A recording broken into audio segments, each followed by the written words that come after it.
The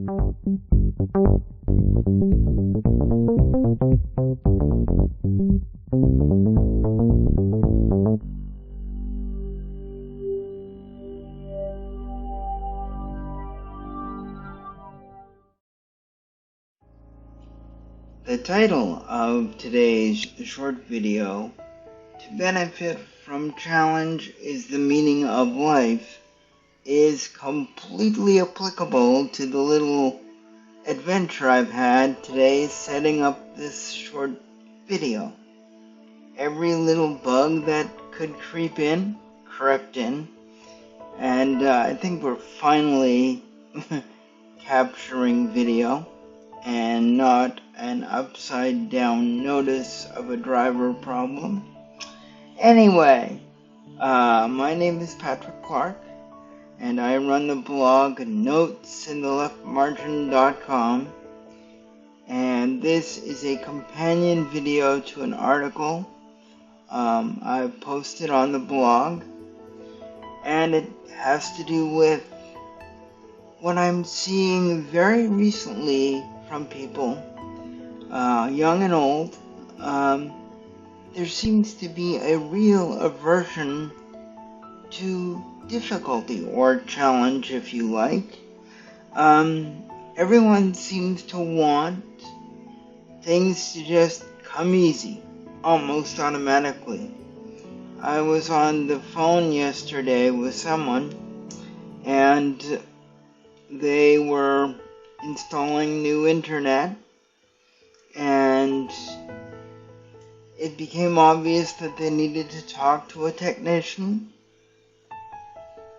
But my goodness, you would have thought I'd have told them that the end of the world was coming, because they just wanted to get it going, plug it in, and voila. But anyway, it's just something shocking to see that people don't enjoy a good challenge. I certainly do. I like a little bit of difficulty in my life, especially difficulty with an end goal or while you're pursuing something. I'm doing an online course in computer science and learning a little bit of Python, and this really has me hooked. It's been a lot of fun, and I've been stumped a couple of times, but ultimately I've persisted and I've been able to get through the exercises, and I've set aside a Raspberry Pi computer just to practice Python on, and I enjoy it because I can literally feel my brain cells, struggling a bit and then kind of multiplying, you might say, and I feel more me when I'm doing that kind of stuff, and so it comes as a real shock and surprise when other people, young and old, seem to look at it as such a negative.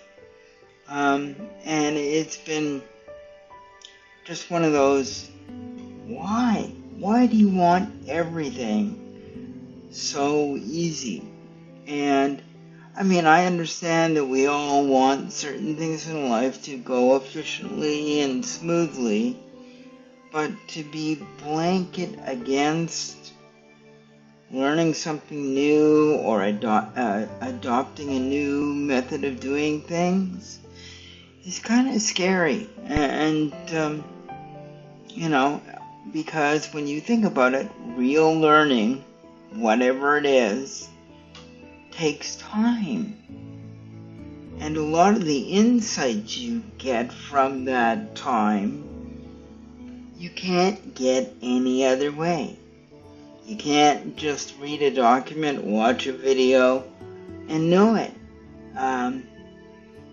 You might know the formulaic approach, but you can't discover insights. and that's kind of what I find almost frightening, because people are just, they're backing away from discovering new parts of themselves, you know, and I wonder, how do we fix that? How do we encourage people to use those bright brains, especially when they're younger, when they're just magnets for info?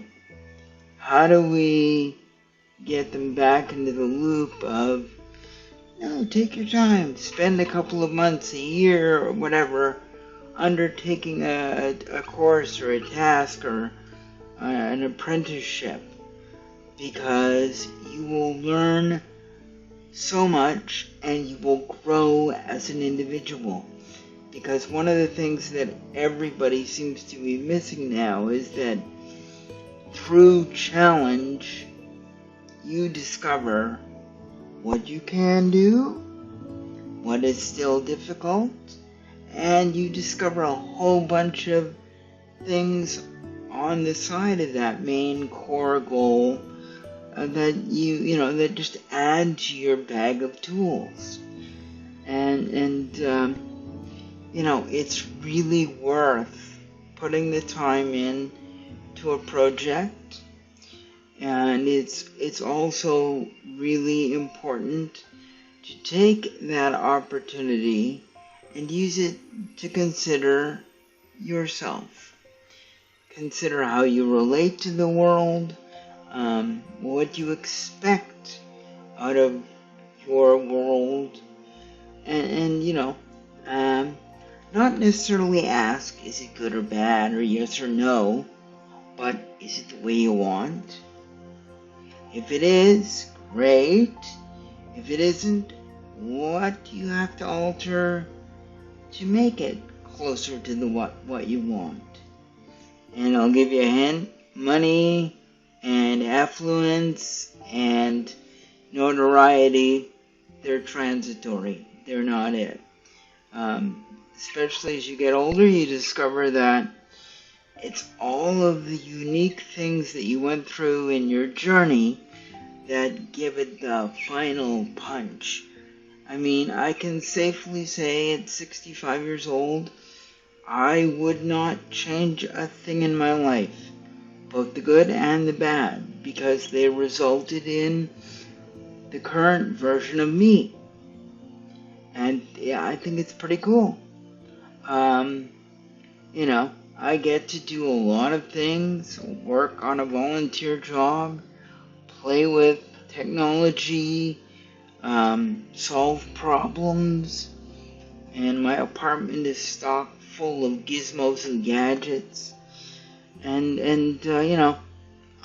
when I finally pass away, I will pass away a happy camper. And that's what you want to be able to say at the end of your life.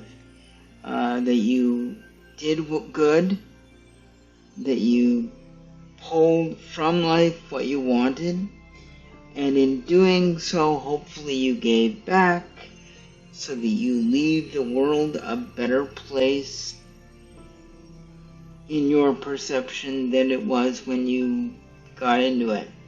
But it all rests on seeing challenge not as a negative, but seeing it as an opportunity. Okay, that does it for the video. On my blog, which you'll find over at notesintheleftmargin.com, let me say that again, notesintheleftmargin.com. By now there's probably a banner down there, with it in big letters. You'll find the article with a couple of bulleted pointers on how to, get a little more out of challenge. And feel free to leave comments on the blog or on YouTube, and we'll see you then. Here or there, like I said, leave a comment. So, without further ado, I shall now post this video. Have a good night, everyone, and talk with you soon.